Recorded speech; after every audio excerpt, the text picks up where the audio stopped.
আসসালামু আলাইকুম নমস্কাৰ মই শাহিদ আপুনি চাই আছে এটা ইউনিক অসমীয়া আপোনালোকে নিশ্চয় গম পাইছে যে অসম চৰকাৰৰ ফালৰ পৰা গ্ৰেজুৱেট টিচাৰৰ কাৰণে ৭,২৪৯টা পোষ্টৰ টেট কাম ৰিক্ৰুটমেণ্ট টেষ্ট হ'ব আৰু ইয়াতে graduate teacher arts graduate teacher science graduate teacher Hindi and graduate teacher Sanskrit এই চাৰি ধৰণৰ গ্ৰেজুৱেট টিচাৰসকলৰ কাৰণে ৭,২৪৯টা ভেকেণ্ট পোষ্টৰ যি টেট কাম ৰিক্ৰুটমেণ্ট টেষ্ট হ'ব সেই টেষ্টৰ যি এডভাৰটাইজমেণ্ট ওলাইছে তাক লৈ বহুতৰ মাজত বহুত ধৰণৰ কনফিউজন ৰৈ গৈছে গতিকে আজিৰ এইটো ভিডিঅ'ত আপোনালোকৰ সৈতে এই এডভাৰটাইজমেণ্টখনৰ A to Z আপোনালোকৰ সৈতে মই ডিছকাছ কৰিম এখন দীঘলীয়া এডভাৰটাইজমেণ্ট আপোনালোকে নিশ্চয় পাইছে সো এই দীঘলীয়া এডভাৰটাইজমেণ্টখনত কি আছে A to Z আজিৰ এইটো ভিডিঅ'ত মই আপোনালোকৰ সৈতে ডিছকাছ কৰিবলৈ গৈ আছোঁ গতিকে ভিডিঅ'টো আপোনালোকে স্কিপ নকৰাকৈ চাই থাকিব কাৰণ ভিডিঅ'টো অকমান দীঘল হ'ব পাৰে কাৰণ গোটেইখিনি কথা মই আপোনাৰ A to Z আলোচনা কৰিম গতিকে সবিশেষ আলোচনা কৰিবলৈ হ'লে ভিডিঅ'টো দীঘলীয়া হ'ব গতিকে আপোনালোকক মই অনুৰোধ জনাম যাতে স্কিপ নকৰাকৈ ভিডিঅ'টো চাই থাকে সো প্ৰথমতে আপোনালোকক ইয়াতে জনাব বিচাৰিম যে ইয়াতে টোটেল পোষ্ট আছিলে ৭,২৪৯টা আৰু ইয়াৰে পে স্কেলটো হ'ল ১৪,০০০ৰ পৰা ৭০,০০০ লৈকে আৰু গ্ৰেড পে আছিলে 8,700 ৰুপিজ সো এইখিনি হ'ল বেছিক কথা মই ইয়াতে কৈ দিলোঁ তো এতিয়া আহিছোঁ মূল কথালৈ যিটো মূল কথা হ'ল কণ্ডিশ্যনছ অফ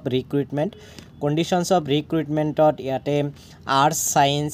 সংস্কৃত আৰু হিন্দীৰ বেলেগে দিয়া আছে গতিকে মই বেলেগে ইয়াতে আপোনালোকৰ সৈতে ডিছকাছ কৰিবলৈ চেষ্টা কৰিম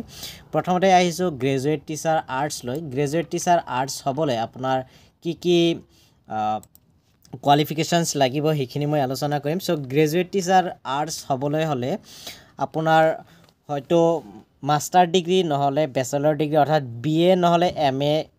কৰা হ'ব লাগিব আৰু BA MA কৰা হ'লে হৈ যাব যিকোনো মেজৰ লওক বা মেজৰ নথকা হওক কোনো কথা নাই জাষ্ট BA পাছ নাইবা আপোনাৰ মাষ্টাৰ ডিগ্ৰী পাছ হ'লে হৈ যাব কিন্তু যদি BA পাছ দি এপ্লাই কৰিব খুজিছে তেতিয়াহ'লে আপোনাৰ BA ত মিনিমাম 50% থাকিব লাগিব যদি BA ত 50% নাই তেতিয়াহ'লে যদি আপোনাৰ MA ত 50% আছে তথাপিও হৈ যাব সো BA নাইবা MA যিকোনো দুটাৰ এটাত 50% হ'লে আপুনি গ্ৰেজুৱেট টিচাৰ আৰ্টছৰ কাৰণে এপ্লাই কৰিব পাৰে তাৰপিছত ইয়াতে কোৱা হৈছে যে লগতে আপোনাৰ BA ডিগ্ৰীটো থাকিব লাগিব অৰ্থাৎ BA টো আপোনাৰ কমপ্লিট থকা হ'ব লাগিব আৰু ইয়াৰ পিছত কোৱা হৈছে ওপেন স্কুলৰ কথা কোৱা হৈছে যে ওপেন স্কুলত যদি লয় তেতিয়ালে কি হ'ব সেইখিনি মই আপোনালোকৰ লগত graduate teacher arts graduate teacher science graduate teacher Hindi graduate সংস্কৃতৰ পিছত আলোচনা কৰিম যে ওপেন স্কুলৰ পৰা কি হ'ব কি নহ'ব সো অকণমান অপেক্ষা কৰক ইয়াৰ পিছত আহিছোঁ গ্ৰেজুৱেট টিচাৰ সায়েন্স লৈ গ্ৰেজুৱেট টিচাৰ সায়েন্স যদি হ'ব খুজিছে তেতিয়াহ'লে আপোনাৰ BSc নাইবা MSc পাছ হ'ব লাগিব যদি BSc ত 50% আপোনাৰ আছে তথাপি হৈ যাব যদি কিবা কাৰণত আপোনাৰ BSc ত 50% নাই তেতিয়াহ'লে আপোনাৰ যদি MSc ত 50% আছে MSc ত যিকোনো সাবজেক্টতে নহওক কিয় তথাপি আপোনাৰ হৈ যাব জাষ্ট 50% হ'লেই হ'ল সো 50% যদি আপোনাৰ আছে কোনো চিন্তাৰ কাৰণে আপুনি ধুনীয়াকৈ এই টেটত বহিব পাৰিব সো তাৰপিছত আপোনাৰ BA পাছ লাগিব সো এই দুটা প্ৰাইম ক্ৰাইটেৰিয়া লগতে আপোনাৰ টেটটো পাছ কৰিব হেতু পিছত আহিব গতিকে এতিয়া আপোনালোকৰ লগত আলোচনা কৰিম যে গ্ৰেজুৱেট টিচাৰ হিন্দী পোষ্টৰ কাৰণে আপোনাৰ কি কোৱালিফিকেশ্যনছ লাগিব গ্ৰেজুৱেট টিচাৰ হিন্দী হ'বলৈ হ'লে আপোনাৰ প্ৰবীণ নাইবা ৰত্ন ডিগ্ৰী যদি আছে য'ত আপোনাৰ 50% মাৰ্কছ আছে তেতিয়াহ'লে আপুনি ধুনীয়াকৈ গ্ৰেজুৱেট টিচাৰ হিন্দী হ'ব পাৰিব যদি প্ৰবীণ আৰু ৰত্ন দি গ্ৰেজুৱেট টিচাৰ হ'ব বিচাৰিছে তেতিয়াহ'লে BA ত আপোনাৰ 50% লাগিব অৰ্থাৎ BA যিকোনো সাবজেক্ট লৈ পঢ়ক যিকোনো মেজৰ লৈ পঢ়ক কোনো কথা নাই জাষ্ট যদি 50% আছে লগতে আপুনি প্ৰবীণ বা ৰত্নৰ ডিগ্ৰী 50% লৈছে আপোনাৰ হৈ যাব আৰু যদি আপোনাৰ এই প্ৰবীণ বা ৰত্নৰ ডিগ্ৰী নাই তেতিয়াহ'লে আপোনাৰ কি হ'ব যদি আপুনি BA পঢ়িছিল আৰু BA পঢ়াৰ সময়ত হিন্দী সাবজেক্টটো আপুনি পঢ়িছে তেতিয়াহ'লে আপোনাৰ BA ত ওভাৰঅল 50% লাগিব আৰু আপোনাৰ BA ত যিটো হিন্দী সাবজেক্ট পঢ়িছে তাতো এক্সট্ৰাকৈ হিন্দীত 50 থাকিব লগা হ'ব গতিকে এনেকুৱা যদি হয় তথাপি আপুনি এপ্লাই কৰিব পাৰে নাইবা যদি আপোনাৰ হিন্দীত 50% আছে BA ৰ সময়ত কিন্তু ওভাৰঅল BA ত আপোনাৰ 50% নাই তেতিয়াহ'লে আপোনাৰ যদি মাষ্টাৰ ডিগ্ৰী কৰিছে মাষ্টাৰ ডিগ্ৰীত 50% আছে তেতিয়াহ'লে মাষ্টাৰ ডিগ্ৰীৰ 50% ওভাৰঅল ৰিজাল্ট আৰু আপোনাৰ বিএৰ 50% হিন্দী ৰিজাল্ট এই দুটা হ'লেও আপোনাৰ হৈ যাব তাৰপিছত এইখিনি ইয়াতে কোৱা হৈছে যে BA with 50% marks and having Hindi as one of the subject with 50% marks or postgraduate in arts with 50% marks provided that he has passed BA with one of the subject as Hindi with 50% marks so এইখিনি গ'ল তাৰপিছত BEd বা BT ডিগ্ৰীৰ ক্ষেত্ৰত আপোনাৰ হিন্দী শিক্ষকৰ কাৰণে এটা অফাৰ আছে যে পৰাংগত যেটো কোৰ্স হয় হেতু কোৰ্স যদি আপুনি কৰিছে তেতিয়ালে আপোনাৰ BEd নহলেও চলি যাব অৰ্থাৎ পৰাংগত যেটো কোৰ্স থাকে হেতু কোৰ্স যদি কৰিছে হেতু BEdৰ সমমানৰ বুলি ধৰা হয় গতিকে BEd যদি কৰা নাই কিন্তু পৰাংগত কৰা হৈছে আপোনাৰ তেতিয়ালে আপুনি এপ্লাই কৰিব পাৰে ইয়াৰ পিছত ইয়াতে ওপেন স্কুলিংৰ কথা কোৱা হৈছে তো মই পিছত আলোচনা কৰি আছো তাৰ পিছত এতিয়া হিচাপ আপোনাৰ সংস্কৃতৰ গ্ৰেজুৱেট টিচাৰ কাৰণে সংস্কৃতৰ গ্ৰেজুৱেট টিচাৰ হ'বলৈ আপুনি কি কৰিব লাগিব যদি আপোনাৰ শাস্ত্ৰী ডিগ্ৰী আছে আৰু শাস্ত্ৰী ডিগ্ৰীত আপোনাৰ 50% মাৰ্কস আছে লগতে আপোনাৰ BA বা BSc বা BCom যেটো কোৰ্স কৰিছে তাতেও আপোনাৰ 50% ওভাৰঅল মাৰ্কস আছে তেতিয়া হলে আপুনি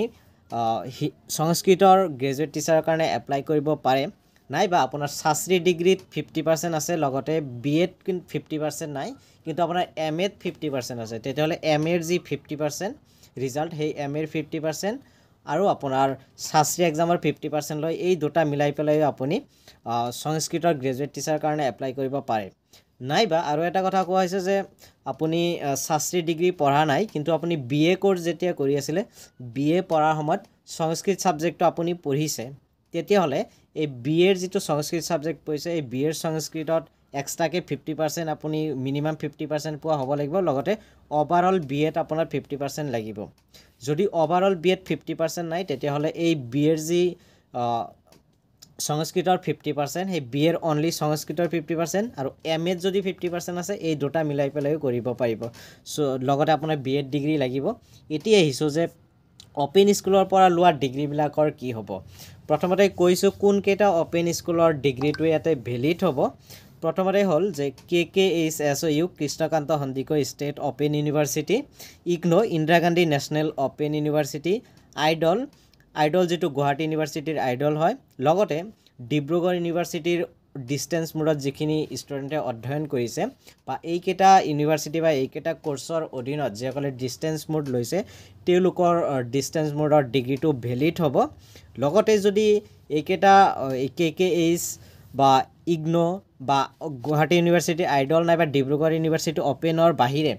যদি অন্যান্য ওপেন স্কুলৰ পৰা লৈছে যিকেটা অসমতে হওক অসমত হলে বেলেগ হ'ব হেতু পিছত কৈছো যদি অসমৰ বাহিৰৰ কোনো অনুষ্ঠানত আপুনি হায়াৰ সেকেন্ডাৰী নাইবা ডিগ্ৰী নাইবা মাস্টাৰ ডিগ্ৰী নাইবা BEd ডিগ্ৰী লৈছে যদি হেতু ওপেন স্কুল হয় তেতিয়া হলে আপোনাৰ যদি হেই ওপেন স্কুলৰ সেন্টাৰ কেটা অসমত আছে তেতিয়া হলে আপোনাৰ ডিগ্ৰীটো ভ্যালিড হ'ব যদি হেই ওপেন স্কুল অসমৰ বাহিৰত থকা ওপেন স্কুলৰ কোনো সেন্টাৰ অসমত নাই তেতিয়া হলে ইনভ্যালিড হ'ব আৰু যদি অসমৰ বাহিৰত আপুনি কোনোবা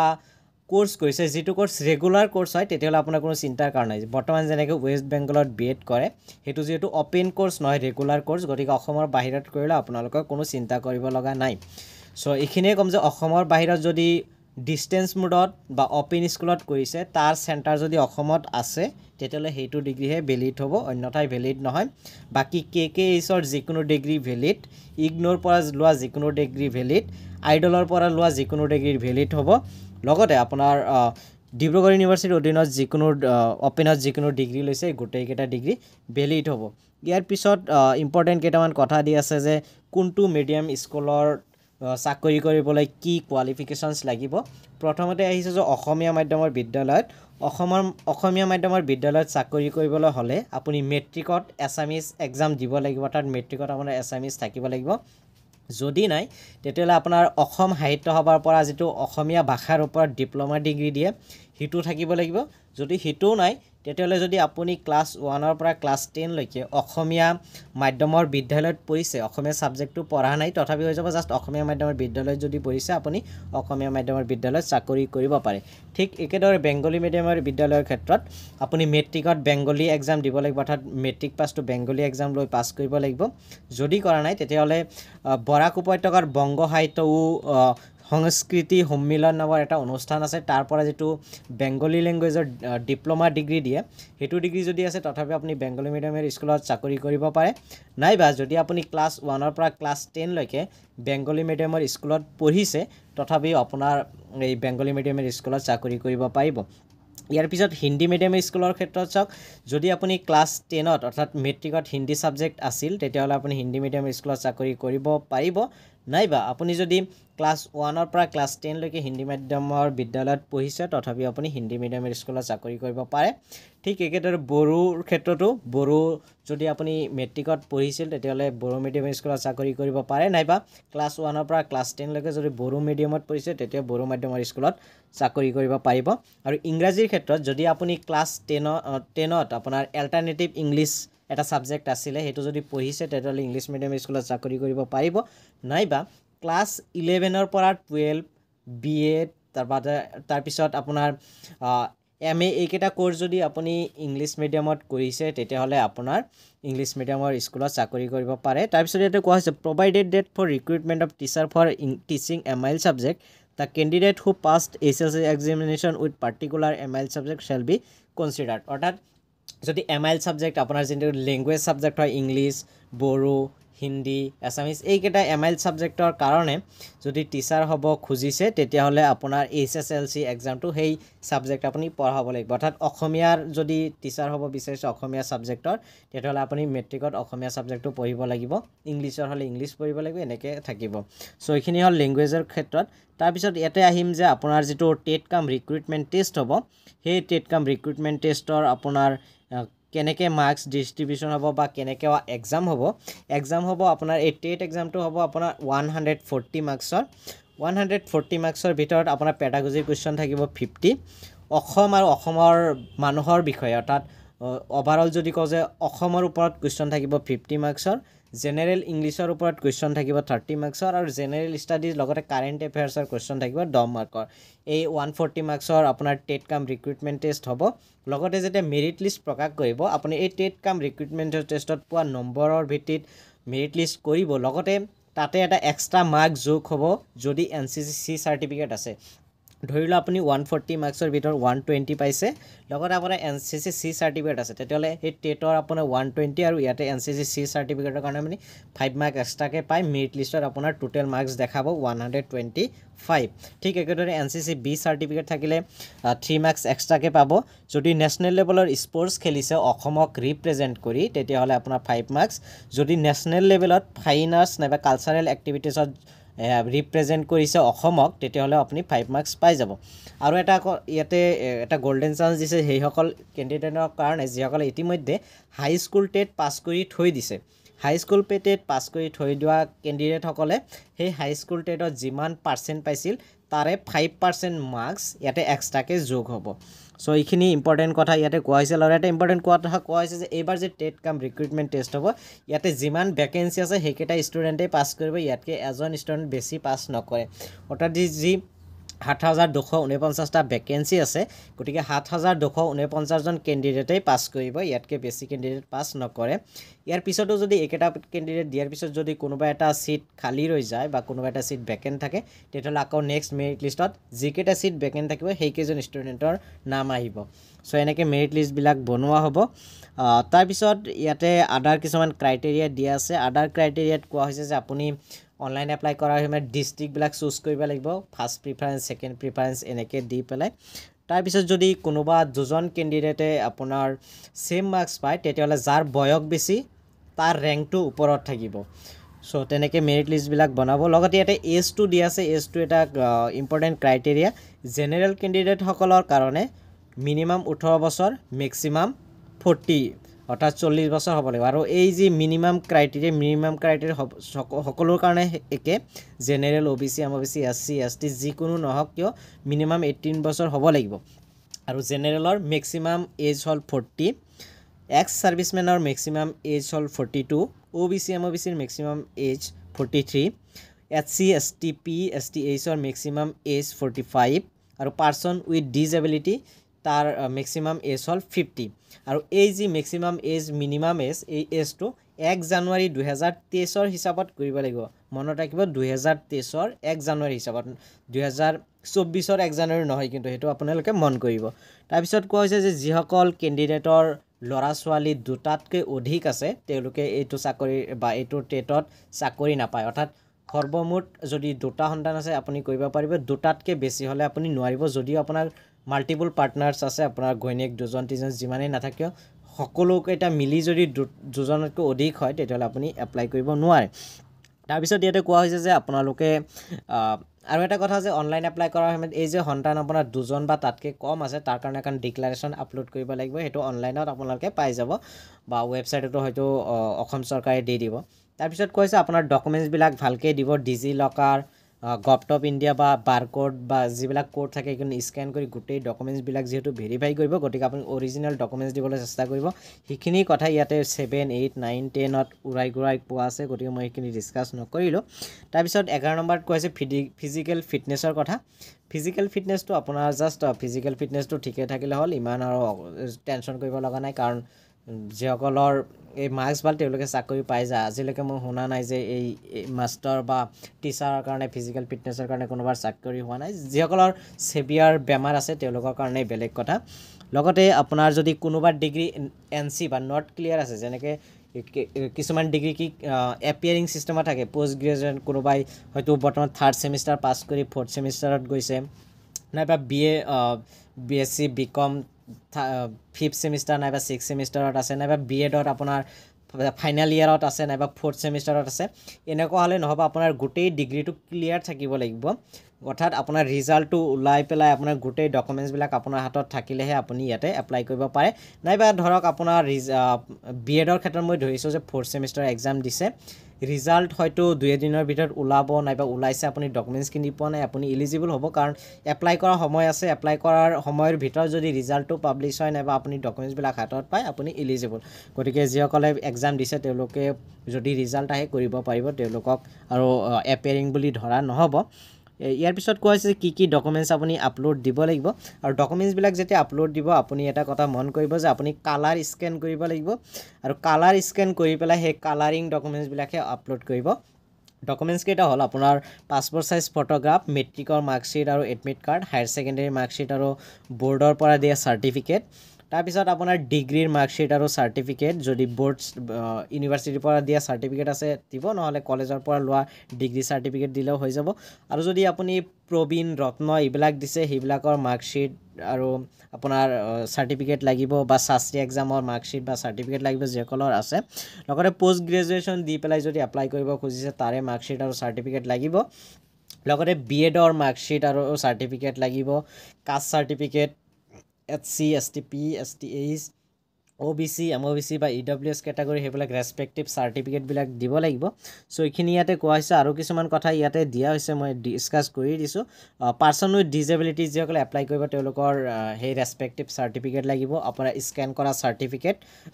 স্কেন কৰা ছিগনেচাৰ দিব লাগিব লগতে এক্স ছাৰ্ভিচমেন পষ্টত যিসকলে এপ্লাই কৰিব তেওঁলোকৰ ডিৰেক্টৰ অফ সৈনিক ৱেলফেয়াৰ বৰ্ডৰ পৰা যি চাৰ্টিফিকেট সেয়া দিব লাগিব তো ইয়াতে কোৱা হৈছে যে আপোনালোকে অনলাইন ফৰ্ম ফিল আপ কৰাৰ সময়ত একেবাৰে সাৱধানতাৰে ফৰ্ম ফিল আপ কৰিব কাৰণ এবাৰ ফৰ্ম ফিল আপ কৰাৰ পিছত আপুনি ৰিছাবমিট কৰিব নোৱাৰে গতিকে আপুনি ভালকৈ ছাবমিট কৰিব আৰু ছাবমিট কৰাৰ পিছত যিখন একনলেজমেণ্ট পেজ ওলাই আহিব সেইখন আপুনি প্ৰিণ্ট আউট কৰি ৰাখি দিব কাৰণ সেইটো আপোনাৰ পৰৱৰ্তী সময়ত ডকুমেণ্টছ ভেৰিফিকেশ্যনৰ সময়ত আপোনাৰ প্ৰয়োজন হ'ব চ' সেইখিনি আপোনালোকে ভালকৈ ৰাখি দিব চ' এইখিনি ইয়াতে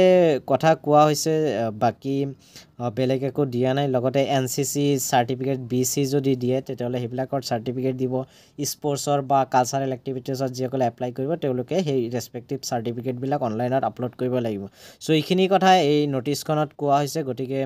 আশা কৰোঁ আপোনালোকক গোটেইখিনি এক্সপ্লেইন কৰিব পাৰিছোঁ ইয়াৰ পিছতো যদি আপোনালোকৰ কিবা বুজিব লগা আছে বা বুজি পোৱা নাই তেতিয়াহ'লে কমেণ্ট বক্সত ধুনীয়াকৈ কমেণ্ট কৰি দিয়ক মই আপোনালোকক ৰিপ্লাই কৰিবলৈ চেষ্টা কৰিম তদুপৰি ডেছক্ৰিপশ্যন বক্সত মোৰ ছ'চিয়েল মিডিয়া হেণ্ডেলছসমূহৰ লিংকবিলাক দিয়া আছে তাতে গৈ পেলাই মোক ফ্ৰেণ্ড ৰিকুৱেষ্ট পঠিয়াই নাইবা ফ'ল' কৰি পেলাই যদি মোক টেক্সট কৰে তেতিয়াহ'লে মই আপোনালোকক তাতেও ৰিপ্লাই দিবলৈ চেষ্টা কৰিম নাইবা এই ইনফৰমেশ্যনবিলাক আপুনি সকলোৰে আগত পাই থাকিবলৈ হ'লে মোৰ হোৱাটছএপ চেনেলৰ লিংক আৰু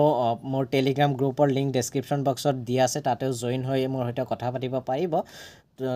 গতিকে আশা কৰিছোঁ আপোনালোকে ভিডিঅ'টো চাই ভাল পাইছে যদি ভিডিঅ'টো ভাল লাগিছে ভিডিঅ'টো লাইক কৰিব শ্বেয়াৰ কৰিব লগতে মোৰ চেনেলটো যদি ছাবস্ক্ৰাইব কৰা নাই তেতিয়াহ'লে এতিয়াই ছাবস্ক্ৰাইব কৰি বেল আইকনটো প্ৰেছ কৰি দিয়ক যাতে আগলৈ এনেকুৱা ধৰণৰ ভিডিঅ' আপলোড কৰাৰ লগে লগে আপোনালোকে সেইখিনি চাব পাৰে ভিডিঅ'টো শেষলৈ চোৱাৰ বাবে আপোনালোকক বহুত বহুত ধন্যবাদ জয় আই অসম জয় হিন্দ